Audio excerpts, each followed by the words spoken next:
On today's episode of the John Campea Show podcast, did Barbie ultimately kill Mission Impossible at the box office? Also, UK film fans have now pronounced what is the greatest James Bond film of all time. We're talking about which one they picked. Barbie has passed The Dark Knight as the biggest Warner Brothers domestic box office film in history. We'll go over that and the next hurdle that's got on its way.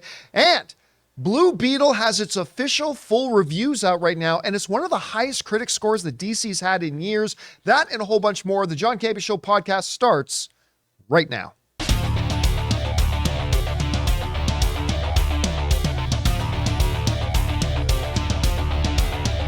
Well, greetings and salutations, everybody. Welcome to the best damn movie-related show on the planet Earth, the John Campea Show podcast, coming to you from right here in our quaint little studio, brought to you in part by our friends at Mint Mobile. I am, of course, your host, John Campea, and it is an awesome honor and privilege, as it is every day, to have you, our international friends, gather around as we talk about our favorite things in the world. Movies and movie news, TV and streaming, and all sorts of good things. Not just giving you our opinions, but giving you information and context so you guys can form your own well-informed opinions, whether they're the same or completely different from ours.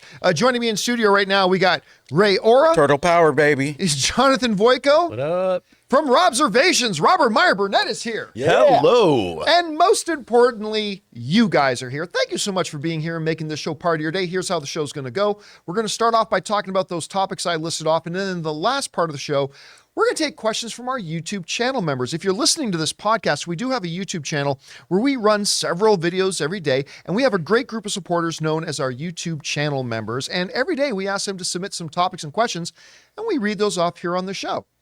Oh, want to remind you guys, if you are watching this on our YouTube channel, the best way to consume the John Campea Show podcast is in podcast form. You can find the John Campea Show podcast on Apple Podcasts, Spotify, or your favorite podcasting app of choice. Go and subscribe to it today so the next time you're jogging or commuting in the car or whatever, the audio version will be there when you need it. All right, guys. With that down, let's get on to this, shall we? We've been talking a lot recently about Barbie as it continues to break all sorts of box office barriers. It's been incredible. But, you know, one of the stories in movies that's kind of been shuffled a little bit to the side has been the fate of Mission Impossible Dead Reckoning Part 1, which, hey, it's crossed the $500 million mark, but is yet still considered a disappointing turn for the film when it was considered to make more. Was Barbie ultimately the culprit for Mission Impossible not doing as well as it could? That is the subject of today's Mint Mobile hotline question of the day. If you guys got a question for our show, you can go ahead and call it in at 951-268-4259. We pick out one or two questions every day. And again, today's question is about, did Barbie kill Mission Impossible? Check it out. Hey, John and crew, this is Aaron from Queens, New York, the home of Spider-Man. And I wanted to just bring up something about Mission Impossible. All the other Mission Impossible movies for the opening weekend did open up to around the same as this, either between $40 and $60 million. They made a bulk of their, almost all their money throughout the week after, with good word of mouth and just repeat viewings. I actually do believe that Barbenheimer did interrupt the rhythm of this Mission Impossible movie, and I think it is the reason why it didn't work out for Mission Impossible.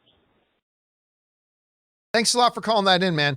And yeah, look, that has been a question that's been coming up, is like, did Barbenheimer? Now, I've made the argument before that I don't think we can blame it. By the way, for the record, I love Mission Impossible Dead Reckoning. Love this movie. I think it's fantastic. That said, the notion that we can blame the box office, I'm not going to say failure, but underperformance. The box office underperformance of Mission Impossible Dead Reckoning, at least underperforming from what all of us expected it to do. I don't believe you can blame it on Barbie or Oppenheimer. And I've said before that I think you can make a case if Mission Impossible opened to like $100 million and then the next week it just disappeared, fell off the radar, maybe then. But the reality is that Mission Impossible Dead Reckoning opened to around 50. Which is good, but you know, it's not spectacular. It's not great. And the caller is absolutely right when they say, hey, you know, historically, the Mission Impossible films have all kind of opened in that range. True. But none of the Mission Impossible films have made $1 billion, right?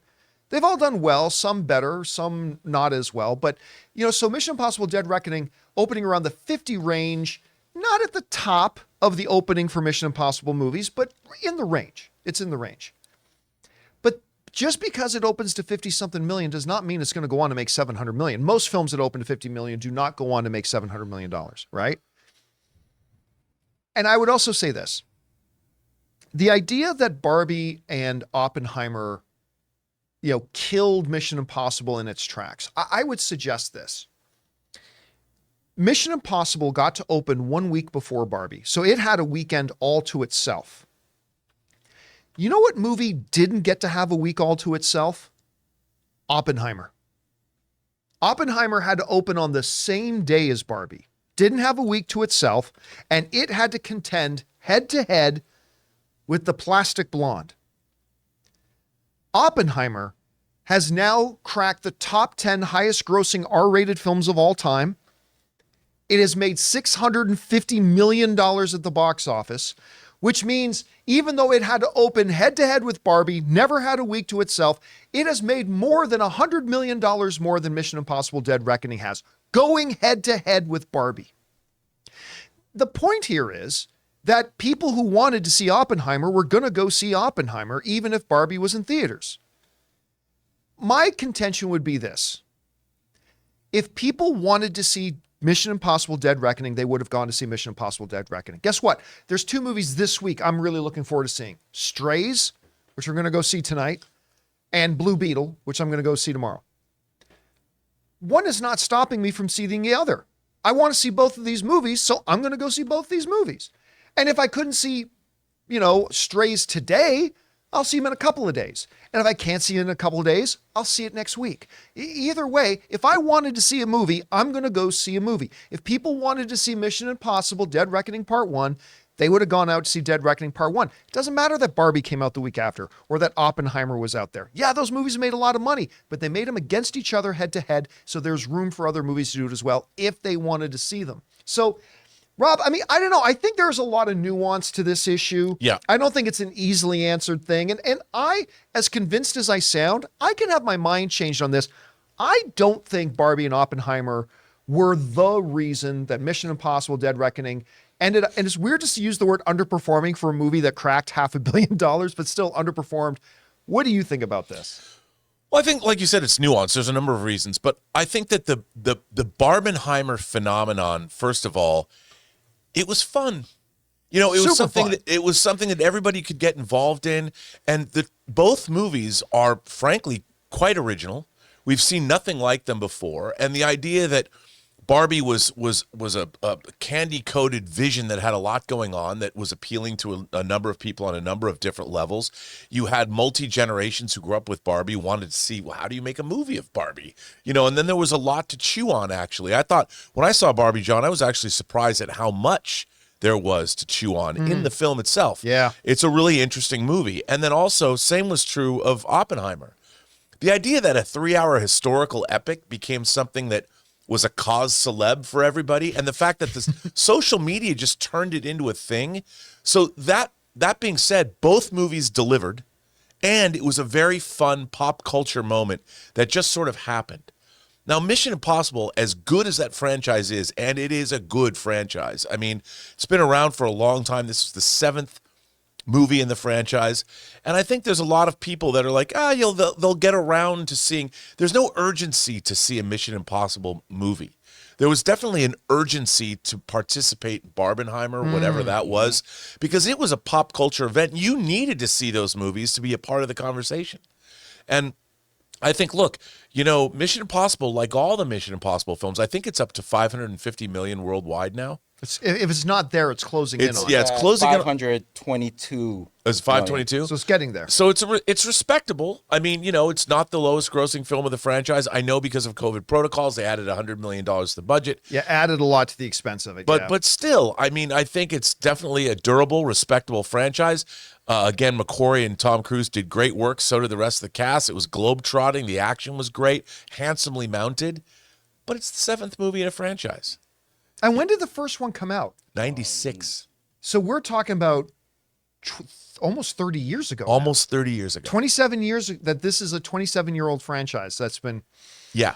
Do you think maybe it just ran out of steam? You know, I was talking to somebody the other day that said, look, once you've seen Tom Cruise climb the side of the building and halo jump and hang onto the side of a plane, you know, what's left? I'm like, for me, a lot, but maybe for other fans, they're just like, well, we've seen this before. Also, I think they really showed, I mean, their big showcase stunt, that jumping off by the time you go see the movie, you'd seen it.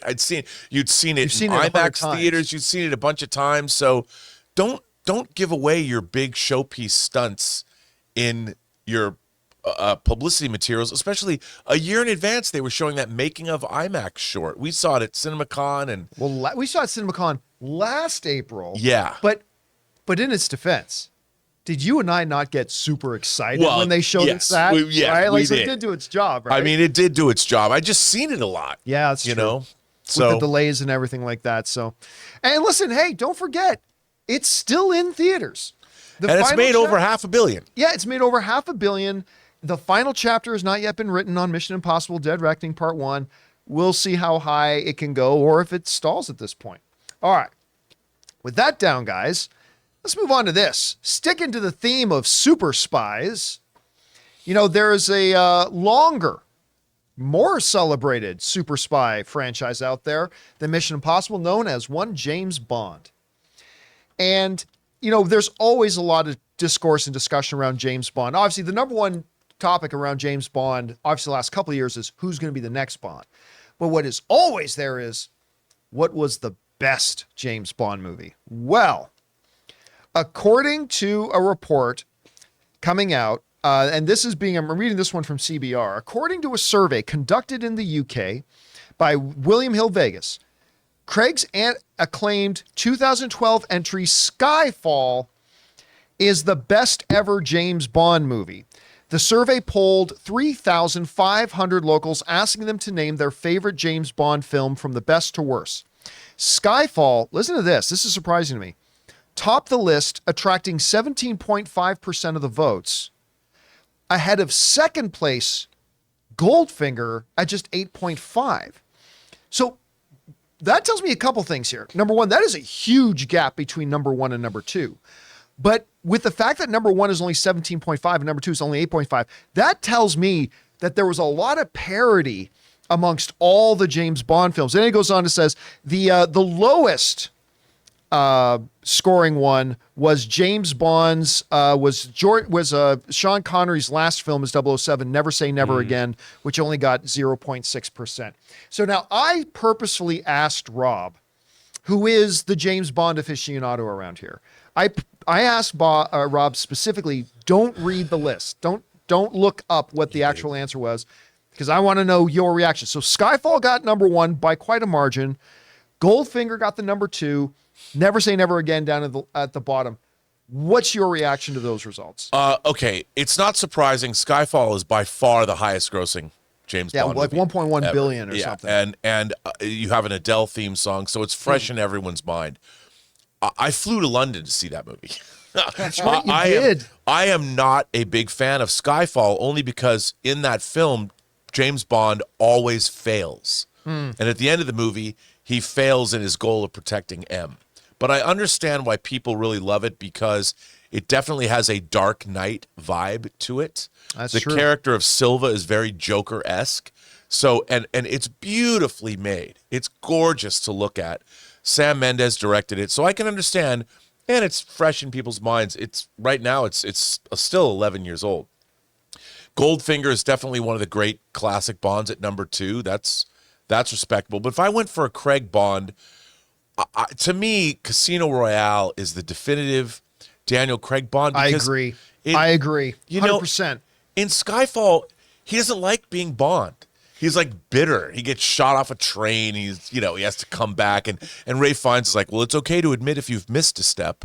And it's like, in Casino Royale, Bond is just starting out. He's loving being a 007. He's got the swagger, the whole bit. I mean, he's just, it's more fun to watch. Although I understand, and you've got a Chris Cornell theme song. And you got Eva Mendes. Oh my God. It's not Eva Mendes, I'm sorry. Eva Green. Eva Green, sorry. But Eva, You know, Eva, one of the great Eva, Evas. yeah. But there's a lot of witty repartee between the two of them when they first meet. And it just, to me, is a more fun, better example of the franchise. And, you know, they were introducing, people forget, but a lot of people, there was a lot of outcry going, Daniel Craig's blue-eyed and blonde-haired. He can't play Bond. And there was a lot of haters. Oh, yeah. And you can tell, I mean, I knew in that opening sequence, which is in black and white, when the Bond goes to take this guy out who's bent. And there's the great moment when he finally kills his second kill in the beginning to make himself a 00. And he's like, yeah, it's considerably easier. And then, of course, it's great. Then the Bond theme song hits. It's just, I love Casino Royale. I think it's a great place to start in the Bond franchise for anybody who wants to see the movies. But you know what? Skyfall, I just object to it because it's about an old, gruff, angry Bond who fails all the time, whereas Casino Royale, newly minted Bond, kicks ass. Let me ask you, what do you think about the one that came in last place, about Never Say Never Again coming in? Well, it's not an official, it's an official Bond movie, but it came out the same year as Octopussy in 1983. I think that there's it was directed by Irvin Kershner, who directed Empire Strikes Back. Empire Strikes Back. It's not, Connery's not bad in it. Klaus Maria Brandauer is great as the villain. Barbara Carrera as the villainess is good. There's a lot in it to like, but the music score by Michel Legrand is not great, and it's a remake of Thunderball, so it feels familiar. All right, guys, question is, what do you think about that? The UK film fans are saying that Skyfall, I agree with Rob. I mean, I think if you're going to go with a Daniel Craig era thing. Actually, my overall favorite James Bond film is Casino Royale. But it's so good. It's so good, but it won by quite a margin. Anyway, guys, we still need to talk about Barbie beating up on Christopher Nolan again. Blue Beetle getting one of the highest DC critic rating scores that DC has had in years. That and a few things more. But before we get to that, we're going to take a quick moment here and thank a couple of sponsors of today's episode of the John Campea Show podcast.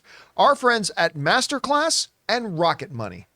We want to take a moment and thank the sponsor of this video, MasterClass. Guys, as a small business owner, I am finding myself having to be in negotiations all the time, whether it's with new contractors, vendors, or even agencies that represent our company. Now, I don't like to go into these negotiations unarmed, so I found the perfect class on MasterClass, The Art of Negotiation by Chris Voss, a real-life former FBI lead hostage negotiator. Taking this class on MasterClass made me feel a lot more equipped and confident going into all these various negotiations I have to do on a regular basis. With MasterClass, you can learn from the best to become your best anytime, anywhere, and at your own pace. An annual membership starts at just $10 a month, and you get unlimited access to every instructor, thousands of online lessons, exclusive content, insight, and much more. There are over 180 classes to pick from, everything from filmmaking with Martin Scorsese all the way to cooking with the great Gordon Ramsay. In MasterClass, you will find practical lessons that you can apply to your life and work. So guys, get unlimited access to every class, and right now, as a John Campea Show listener, you can get 15% off when you go to masterclass.com/Campea. That's masterclass.com/Campea for 15% off an annual membership. masterclass.com/Campea.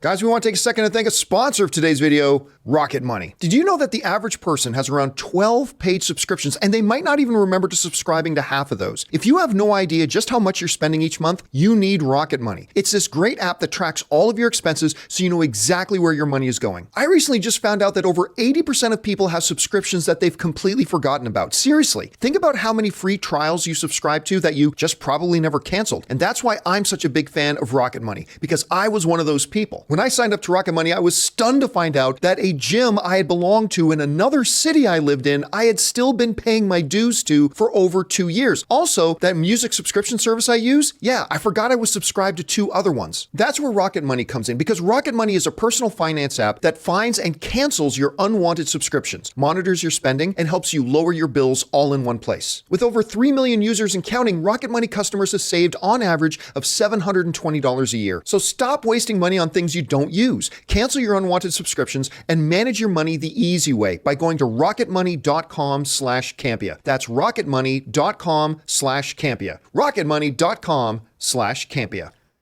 And thank you to our friends at Rocket Money and MasterClass for sponsoring this episode of the John Campea Show. All right, guys, with that down, let's get into this, shall we? You know, when you consider Warner Brothers, it's been in existence for a century. One of the oldest, most celebrated, long-lasting, iconic images of what you think of when you think of the movie industry. You think this is a great image here if you're watching the video that Jonathan has up there about the water tower. Of course, we know that Yakko, Wacko, and Dot are in there somewhere. At any rate, Dead. Ray got it. Just locked in there. But when you think about that, you think about what were their biggest movies of all time. Well, going into yesterday, the biggest domestic box office success Warner Brothers ever had is the Christopher Nolan iconic film, The Dark Knight. That was yesterday, though. Today's a new day, baby. Barbie has beaten up the bat. Barbie, there with all of its Kenergy, has taken over the number one spot. This, according to the Hollywood Reporter, whose headline ran, Barbie becomes biggest Warner Brother movie ever at domestic box office, beating The Dark Knight. If we go over and take a look at this, The Dark Knight, Christopher Nolan's masterpiece of a film, made $534.9 million in the domestic box office. And now that has been passed. Barbie is now sitting at 537.4, and it's still climbing and still going. And, you know, I mentioned this. We did a short video on this earlier today, and I mentioned this. I get that we've been talking a lot about Barbie lately. I get it. But when these all-time numbers start to fall, that would be like Tom Brady winning an 8th Super Bowl and ESPN not talking about it because, well, you know, we've talked about Tom Brady a lot. Well, yeah, but he just won an 8th ring. I mean, this is ridiculous. When you, again, consider Warner Brothers, century old, one of the biggest iconic, most visual pieces of icon in Hollywood history, and now their number one domestic box office film of all time is The Plastic Blonde. It's Barbie. That is amazing. And now Barbie sets its sights on becoming the biggest worldwide Warner Brothers film, which right now is a little guy wearing glasses known as Harry Potter and the Deathly Hallows Part 2. Bring it up on my screen here, Jonathan, if you got a chance. At $1.34 billion. Barbie, its number right now is a little bit out of date. As of right now, Barbie's sitting at $1.2 billion, which means it is now the number 2 biggest worldwide hit that Warner Brothers ever had. Only has $134 million to go to pick up the number 1 spot all time. It will cross that probably by the end of this coming weekend. And then it will be not just domestic, but worldwide, the biggest hit that Warner Brothers has ever had in their history. And I want to remind you of this too. This is happening in an era where the streaming wars are going on, when there is 10, nay, 30 times more home entertainment options for people to watch on streaming at home. It is happening in an era where we just read the report the other day on Variety that a good chunk of the movie-going demographic have still not come back to the movie theater since the pandemic. The movie theater industry has still not come back from the pandemic. It is making these types of numbers in an era and in a context where movies like Mission Impossible and Indiana Jones and other big, surefire, can't-miss mega hits are struggling a bit. It is within that context that Barbie has come out, past The Dark Knight, getting ready to pass Harry Potter, and has become the biggest thing that Warner Brothers has ever put out. And I may not think Barbie's the best movie of the year. Hell, I don't think Barbie's in the top 5 best movies of the year. It's a very good, creative, enjoyable movie. I liked it quite a bit. So I'm not saying this is some, what do Barbie fans call them? The Potter fans call themselves Potterheads? Barbie? I don't know. Maybe just Barbies. Whatever. Yeah. I'm not one of them. But what this movie has accomplished is absolutely staggering considering the context and the circumstance we're in. It's not a franchise. It's not a sequel. It's not a visual effects spectacle. It's not a high action movie like some of the things that Avatar 2 had going for it or Guardians of the Galaxy 3 had going. It had none of that. None of it. In an era with streaming, not everybody's back in the theaters. It's not a sequel or a franchise or what. It's just crazy what it's been able to do. Rob, we're finding out today it's past The Dark Knight. biggest domestic film ever in the history, a movie that I never thought would hit the $1 billion mark. It's about to become the biggest worldwide film they've ever had. What's your biggest takeaway from this when you think about it? Well, I mean, I think you cannot downplay the fact that this is a new vision. Not only is it, first of all, the idea of a Barbie movie seems silly from the outset. Absolutely. I mean, it's like, why would you? But this film takes that silly. The idea of it is part of the selling point. You're like, come on, how good can a Barbie movie be? But when you hire people like Greta Gerwig and Noah Baumbach to write it, and then you have Greta Gerwig who has a vision. She's an auteur. She's a writer-director. They did something with this that is transportive. It's enjoyable. It has an interesting message, especially for female empowerment, if you want to look at it that way. It's a riff on something that's been a part of people's lives since the 50s, which is Barbie, part of every girl's life. And it gave us something, more importantly, I don't want to call it shockingly original, but it's a new vision. Yeah. It's something we've never seen before. You can't sit there and go, Barbie was too much like this. Because it wasn't. It's its own thing. And I think what people were yes, okay, you could say it's cynical, it's based on a toy or something like that. But you know what it is? It could have been horrible. And the fact that very easily, I mean, the potential but it turned out to be something that's quite creative, and audiences, they love it. I've seen this twice. They love it. And no, but people, mothers and daughters are going, the whole Barbenheimer thing, of course, helped. But people don't keep going back to the movies. Movies don't make $1 billion unless people are going back again and again. It's become a cultural event. And I hope the lesson is that Hollywood can there's a lot of money to be made off something no one's ever seen before. I remember me, Ray, and our buddy Ryan. For those of you who follow into my social media, he's the guy that everybody always thinks is Ben Affleck. He's always at 7-Eleven. He's always at 7-Eleven. We decided to go see an early fan screening of Barbie. And where did we go? We went to Anaheim, went to right? Regal. Where did we go? That was Ontario. We went to Regal. Ontario. So we went to Ontario. It was a great. Not Ontario, Canada, Ontario, California, to go see this early fan event. And the three of us walking in, we realized a couple of things. Number one, we were one of the very few groups that was not wearing pink. Because even the guys were wearing these custom-made tailored pink suits that we were watching. Like, okay. We were also, I believe, the only group of exclusively guys. Yeah. There are many men there, a lot of men there, but we were the only group of those exclusively men. It's like, okay, I kind of feel a little bit out of place. That's fine. Oh, do you remember what shirt I was wearing? Mutant Mayhem, baby. Of course you were wearing your Teenage Mutant Ninja Turtle shirt. I made it a point. So we go in and we watch it. And I remember these three schlubby dudes come walking out. We're going, that was really good. Like, that was surprisingly good. And it's not just women going to see it. There's a huge, when you look at the demographics, like well over 42% of the audience going is male. So yeah, it's a majority female, but it's appealing to men. It's appealing to women. And where's it going to end? It'll probably end once it passes, because I think right now it's like number 25 on the all-time overall box office list. Once it passes Harry Potter, it'll be at the number 17 spot. And then once it passes Mario Brothers to become the number 1 film of the year, it'll be in the number 15. Who would have thought that a year ago? Oh, this Barbie movie is going to be the 15th biggest hit in the history of Hollywood. Never would have guessed it. All right.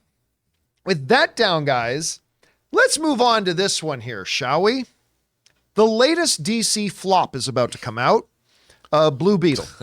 And I say that with a heavy heart because I, for one, am actually looking forward to seeing this movie. I think the trailers have been charming.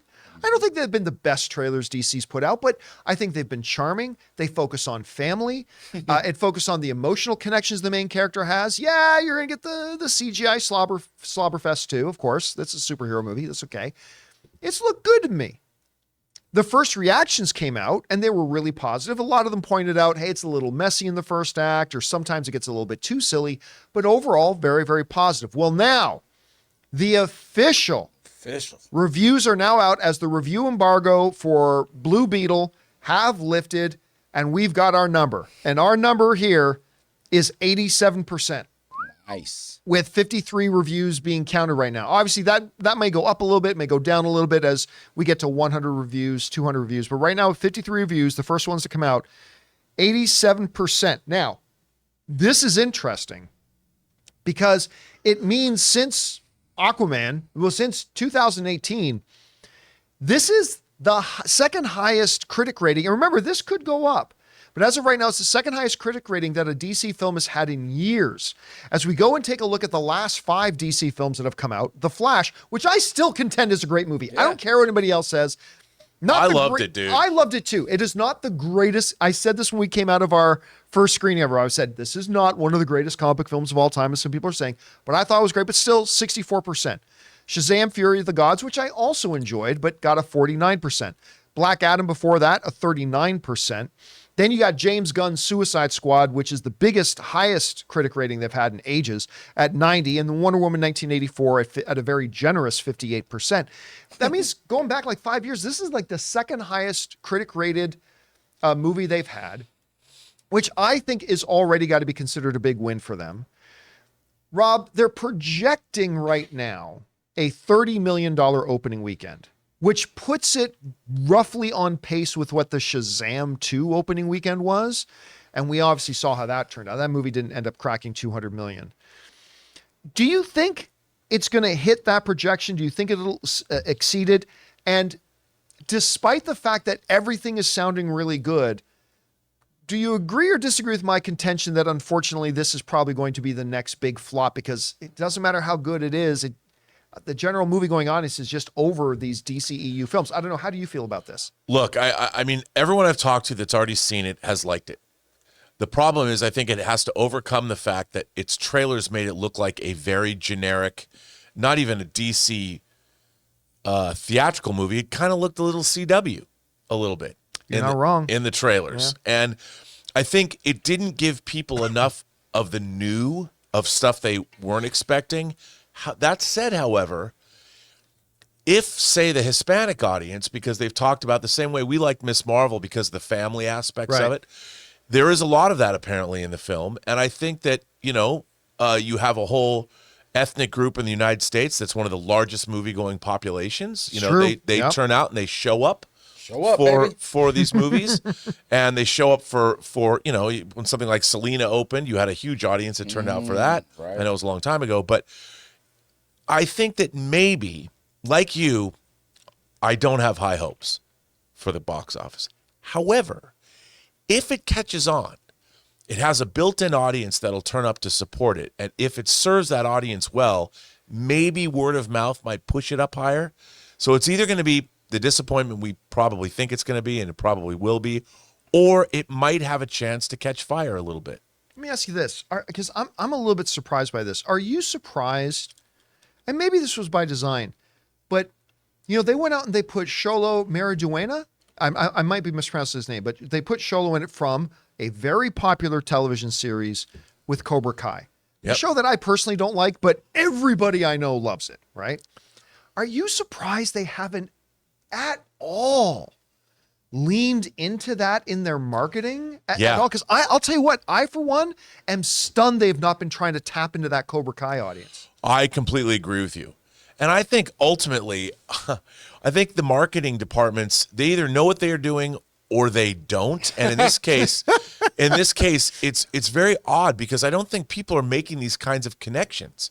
I think a lot of the time, look, I was having a conversation with somebody that actually works at Warner Brothers the other day, and they're like, when they hire marketing people, they used to work at Pepsi, and they show up and then they come working at a studio and they treat movies as a product to be sold like any other product, not understanding the audience for something like that is different than the audience that drinks a soft drink. Right. And they might not know to make those connections, but I'm surprised, like you, that they haven't, because that show's got a huge audience.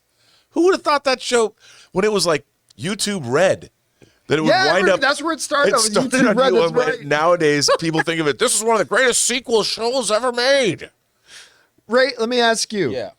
We got 2 movies opening up, right? And I know ever since CinemaCon, you've been looking forward to both of these. You've been looking forward to Strays. You get all giddy whenever a new trailer for it comes out. You've been looking forward to Blue Beetle. We're about to watch both in the next 24 hours.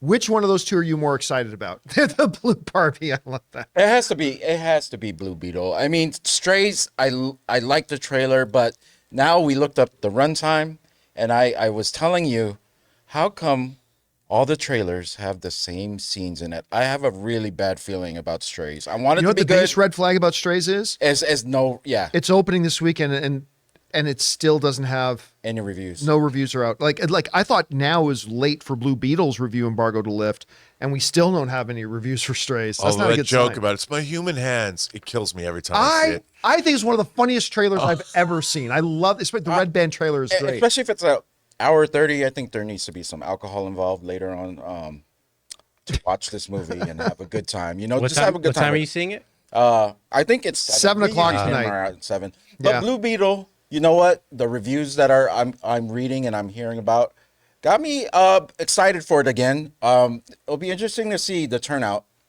But we're not going the real opening night. We're going to the early screening. So No, we're going Thursday. Thursday. Opening I night. mean, Yeah, it's we're not like going to go see opening 2 night. o'clock in the afternoon. Yeah. So Yeah, a matinee, a very early screening for its But it's not a opening day. preview. Oh yeah, and Jonathan's going with us too. Jonathan's coming with us. Hey! 2 o'clock tomorrow afternoon. Wow, could be our Hey, yo. first out of theater with Jonathan. That's right. That's it's going true. to be the first one. So there you go. Question is, I listen.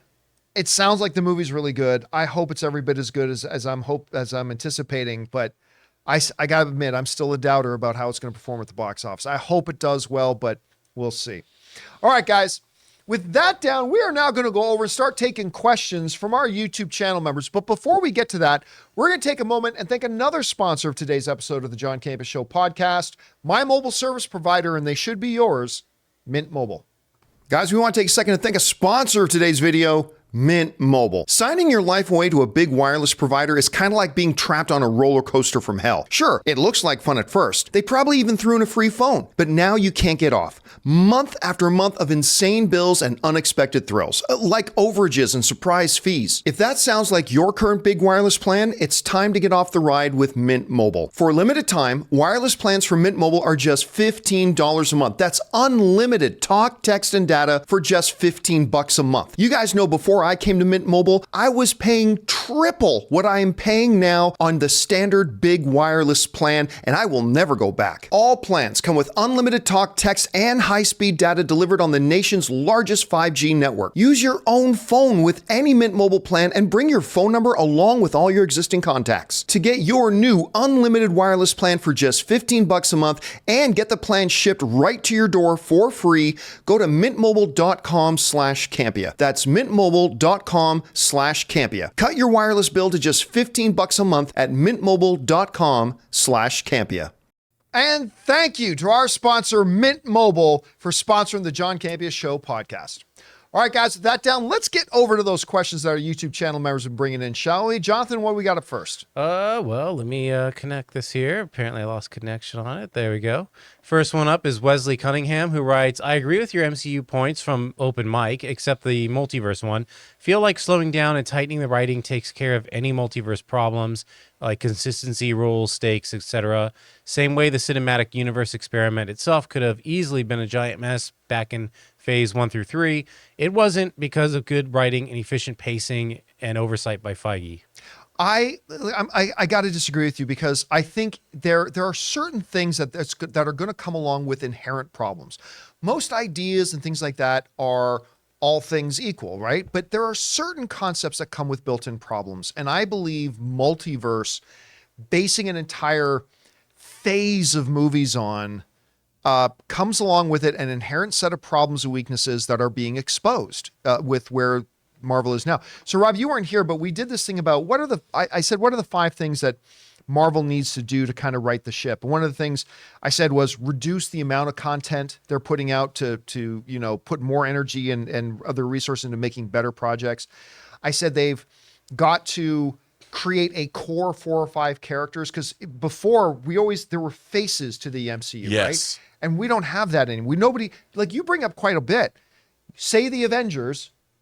Who's in the Avengers right now? Like we're like 8 projects in since Endgame. We still don't know who's in the Avengers. But I brought up a couple of points like that. But one of the ones I mentioned that our viewers taking umbrage with is the fact that I said, I think you got to get away from the multiverse thing because I've always had problems with multiverse that it creates a consequence-free zone. When you take away any rules of storytelling, you tend to lose a lot of focus. And even their expressions of multiverse in the MCU have been wildly inconsistent with each other, right? Like the multiverse concept that we had in Ms. Marvel with the overlapping universe was different than it was in Doctor Strange. I don't know. What would you say are maybe some of the things that Marvel needs to look at to kind of tidy up? Well, if you look what was so exciting about the Infinity Saga, one movie would lead into another. Right. You know, there were setups like the idea of Hydra in Winter Soldier, and then what happened in Avengers Age of Ultron and Sokovia led to the Sokovia Accords and Civil War. So it was all sort of a longer, bigger story that was all very interconnected. And the characters, what ramifications of one movie would bleed over into another. So it really was a forward thrust narrative that was building and building and building upon what came before. And now there's none of that. Like, you know, where did the Eternals lead? I mean, I liked Eternals. So did I, quite a bit. I liked it, but it's as if you were to ask any of the other Marvel characters, hey, what did you think about Eternals? They'd be like, who? One of the fourth points I brought up in my list of things was create intermovie awareness. Because I'm not talking about making sure everything feels like it's one story. I don't really care about that, but at least make it feel, because this guy showed up. A planet-sized being showed up over the earth saying, I am coming back to judge you. And one of his little brothers started to emerge out of the ocean and turned into a giant thing. And it's not even been mentioned. Watching the MCU projects now, I don't get any sense that they're even aware of each other, let alone having one storyline. 100%. What about all the people whose souls got eaten in Moon Knight on the streets of Cairo? That's right. I mean, how many souls Never were mentioned. you saw people's souls going up and being devoured as these two giant Egyptian deities fight over the pyramids? It's just another day. It's just another Tuesday. You know, and I find that what are the ramifications now that Earth knows that there's all kinds of aliens out there? There's omnipotent beings that can snap you away for 5 years. And I feel like not knowing who, like the Avengers from the very beginning, from Iron Man 1, Nick Fury comes out in the post-credit scene and says, I'm starting the Avengers Initiative. And then we saw that was all building. We knew in the background it was building. So when you get to 2012, you know, which is 4 years later, we get Avengers 1, and that felt earned. You know, you feel like, oh, I'm on this journey. These characters, the team's been built. The aliens are invading. The Chitauri are here, led by Loki. You know, and then Loki goes on and continues to be a foil. But now I feel like every movie is not building to anything. And I know it's supposed to be the Kang Dynasty or whatever, and maybe you get a glimpse of that at the end of Quantumania, but I'm like, why am I supposed to care about this? Yep. Our other characters have no idea this is even going on. 100%. All right, what's next?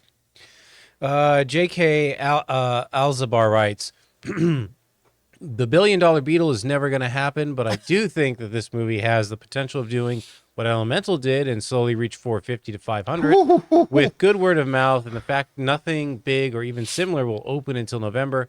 I don't say it's likely, but to quote Jim Carrey, so you're telling me there's a chance. But Shazam was good too, and no one saw that.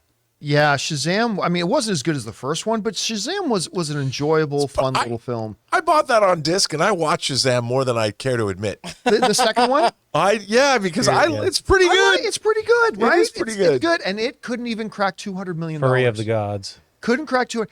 DC, again, I hate bringing this up all the time, but DC, in their last 7 projects spanning the last 5 years, have not had one movie break $400 million. That is a context you can't shake. Nope.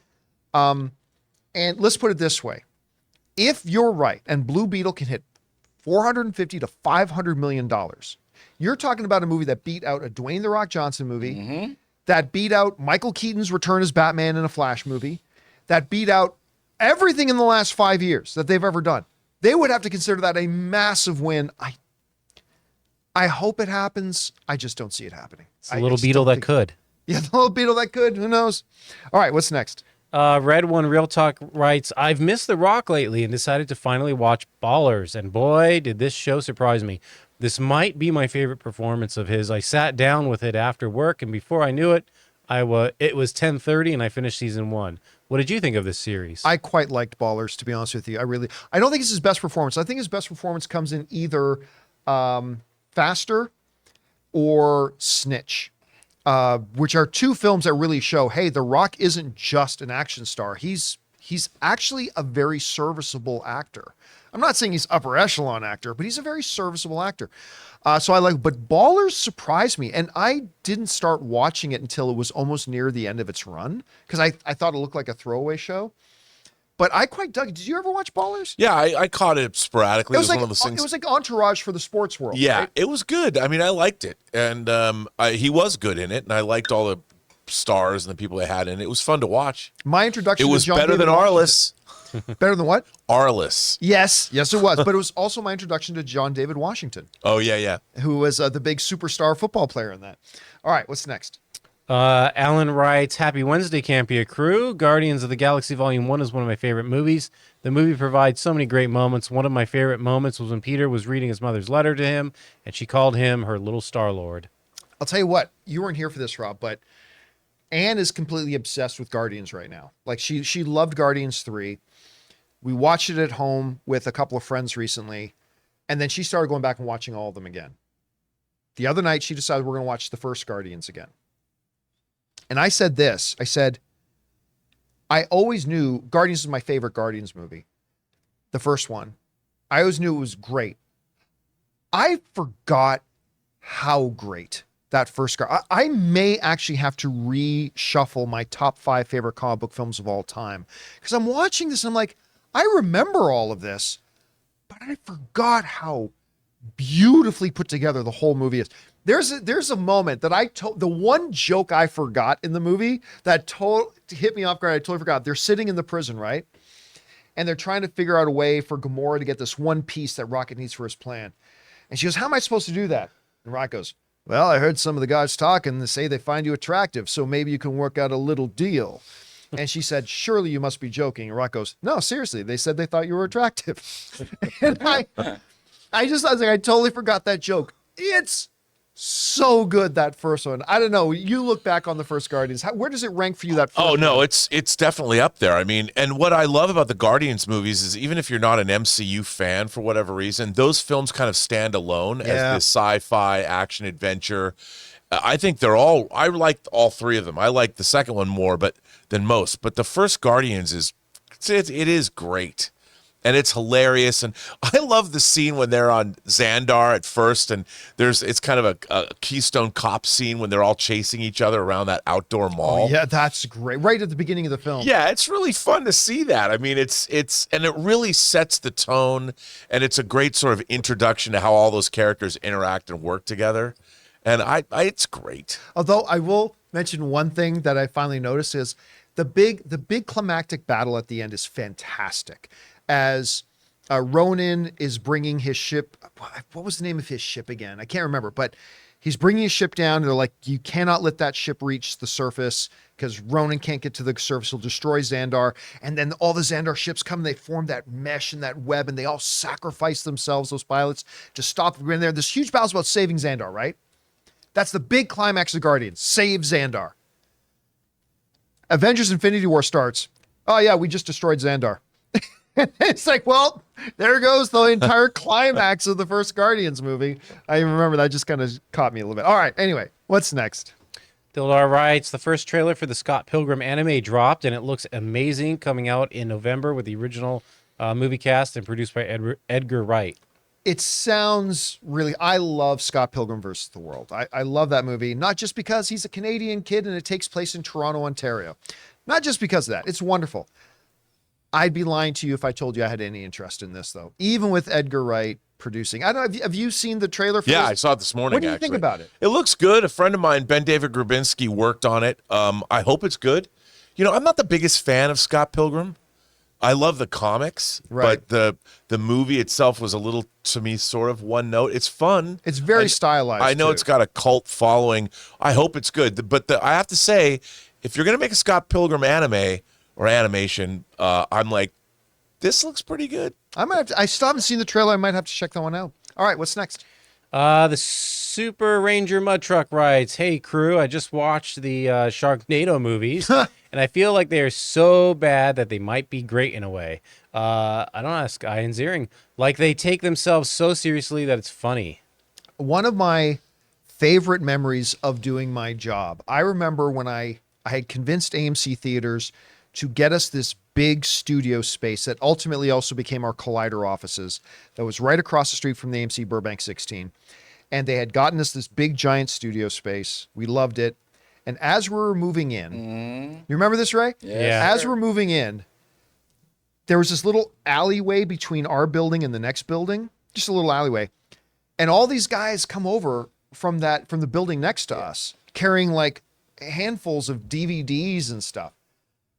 The Asylum offices were right beside our brand new office. The Asylum is the people who make Sharknado and Crocodile Snakes on versus a Train and Polar stuff. Bear. Yeah. Yeah, and they made the Transmorphers. And they made Transmorphers, yeah. all those rip-off movies, right? They were our next door neighbors, and they come rolling over and it's like, hey, we heard you guys talk about that you were moving in. We didn't know it was in the building next door. We've been watching your show. They said some of them have been reading the movie blogs as I was doing. We've been watching your show and this for a long time. We love your show. And they came over and they brought us all these DVDs of like Sharknado and all this kind We of gave stuff. him all to Rob.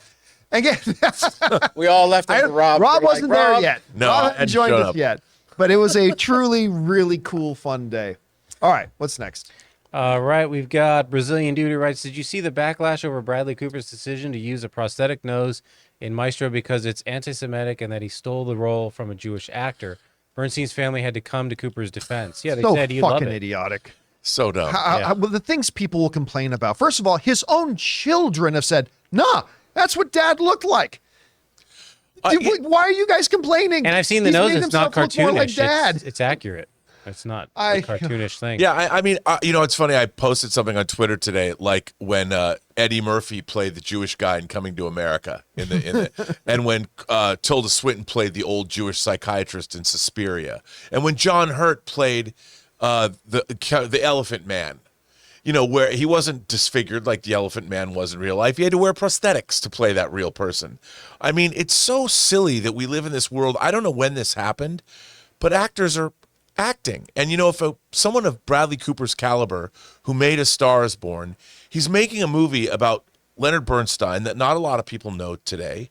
And he's going to bring the story of Leonard Bernstein and his work and the love affair that he had with his wife to people that have never seen or heard that story before. And obviously it's a passion project of his, and we're going to get a great movie out of it, I would imagine. So isn't that a good thing? Actors play people that they are not. That's right. That's what acting is. This whole recent movement that if there's a character, somebody who is that character has to be the actor that plays it. It's so asinine. But it's that's so no longer stupid. acting. Yeah. Then you're not. It's just not so acting. dumb. It's so dumb. I hate that. Anyway, all right. What's next? T. Roy Story writes, "Hey John, we're headed into the home stretch of my friends and I's fantasy box office league. Do you have any films left this year that you think could be a sleeper hit at the box office that could help me bring home this season's championship?" You know what? I am starting to believe, even though it is getting a big marketing push, nobody's expecting much from this movie at the box office, and I think it's going to sneak up on some people. Willy Wonka. I think don't get me wrong. I'm not telling you Willy Wonka is going to be an $800 million movie, but I've been hearing some conversation, people thinking it's going to make like 275 million, 300 million. And I think that's a movie that's going to surprise you. If you've got some points left for your fantasy team to pick up a Willy Wonka, I think that's the one to pick up, because everybody knows Dune's going to be big. Everybody knows that. There's a couple of big ones, but if you're looking for one that's going to sneak up on people, I think it's going to be Willy Wonka. What about you, Ray? Maybe he is only talking about the summer. The summer Or box only the office. summer? Yeah, I don't know. He might not. I don't know what else is coming out this Yeah, summer. I don't know else? either. Blue Beetle? Yeah, there's not much after else. this week, it's really thin. It's What do we pretty got? thin. Do you got the release calendar there, Ray? Yeah, I was looking at it the other day. There's nothing at the end of August. From what I remember, I was like, oh, After Blue Beetle, do we have any studio pictures at all? I don't. Yeah, let me bring up the calendar here. Okay, I don't so I was looking at it, and all the things I was excited about were limited release or on streaming, like movie premieres. yeah, there's limited. You know what? I'm excited for this. Back Patrol? on the strip. Oh, It's had next to no marketing at all, but we saw the trailer for this, and I thought it's like this from the 1990s, this old male stripper group, and they decide like 30 years later to get back together. I saw this trailer. And I'll tell you what, the trailer looked really funny. Of course, we got Strays coming out. By the way, there's a movie called The Moon, Ray. oh, I know. I saw it. I saw that. And then The Haunting of Queen Mary or something like that. Yeah, Haunting of Queen Mary. What St. else we Porco got Rosa here? just went by. Oh, well, Gran Turismo officially opens on August 25th. But I thought, oh no, we just saw an advanced screening of Yeah. it. Good movie, Rob, by the way. That's what I've heard. Yeah, not top 10 of the year, but a good little movie. Cars in that movie, Rob. The racing. I love how all these older films are getting re-released for their anniversaries. Yeah. That's good too, but I'm not seeing a lot else. You know what? Equalizer, The Equalizer 3. Equalizer man. 3, with the trailers have looked good. That's coming out at the end of August. My biggest pet peeve is when a movie title has puppy in it and there's no puppies in there. I'm just saying. Fuck Come on, those the movies. re-release I'm of just John Carpenter's They Live. Roddy Piper lives Yeah. again on movie screens across America. That's what I mean. My man. All Big these- Fat Greek Wedding 3, which 35th isn't going to do anniversary. great. By the way, the first one of my favorite comedies of all time, but no one's going to go see My Big Fat Greek Wedding 3. Satanic Hispanics is getting a wide release with Yeah. Efren Ramirez. This looks interesting. The Dive. And yeah, there's really not a lot. The Inventor, but I've seen no marketing for that Third is whatsoever. Hercule Rain Man Poirot movie. re-release. Hercule Poirot. Yeah, which one's Haunting in Haunting in Venice? Venice. Which the trailer did not look memorable. Let's put it that way. So what do we have? I don't know. There's not a lot out Oh, we're there. just talking about August, right? Well, that was Into also going into September. September too. So there's not a lot left out there. All right, what do we got? What's next? All right, Haunted. Oh, so Joel Checky writes, Haunted Mansion, only 76 million global, has one of the worst flops of wide release films in a while. Yeah. It's even worse than Shazam 2. I can't remember the last wide studio film that did so poorly, particularly based on its budget and marketing. I can think of some movies that did as poorly, but not many movies that had the budget that Haunted Mansion had. Because Ray looked this up, but I thought you said it was like around 150 million. Yeah.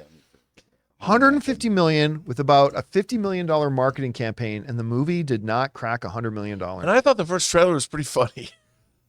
I didn't love the marketing for it, but look, I said from the beginning, I thought even making this movie was a mistake. I Yeah. never thought they should make this movie. Right. Who cared about this movie? Yeah, it was 150 million. 150 million. And I didn't see it. Didn't We get me did. to go. We went to go see it. Like Gran Turismo, not a bad little movie actually. pretty Not fun. again, not awesome, but it was fun. I enjoyed it, but they never should have made it. I still don't know what was going through their heads when they said, "Yeah, let's greenlight another Haunted Mansion movie." And to go back on the thing, we have in September the movie. Sorry, I hate to change subject, but Dumb Money comes out. Remember with the GameStop thing? Oh, is that come out in September? Yep, Dumb Money, and That might be one you want to put It your money looks on. good too. Expendables 4. I don't think Expendables 4 is going to do great. Yeah, I know, but it's just Saw. We have Saw the creator. Yeah, that I- looks good. The creator the looks creator looks fantastic. good, man. From the director of Rogue One.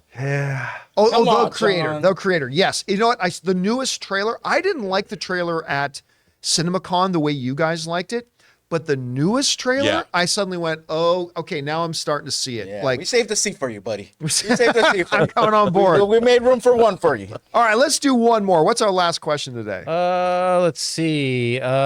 Slayer, sounds like Darren the Daring has been cast in House of the Dragon. Season 2, Jack Cunningham Newtall appears to be the actor. Loads of set photos last couple days has me so excited. Yeah, somebody else brought that up the other day. I don't know the actor off the top of my head, so I really don't have anything to say about that. Obviously, any set photos were probably older because, there's been a little bit of a strike going on. But all I know is that I cannot believe how much I loved House of the Dragon. Like, I suspected it would be good, but I was not prepared for how good that show was. Yeah, And I cannot wait for the.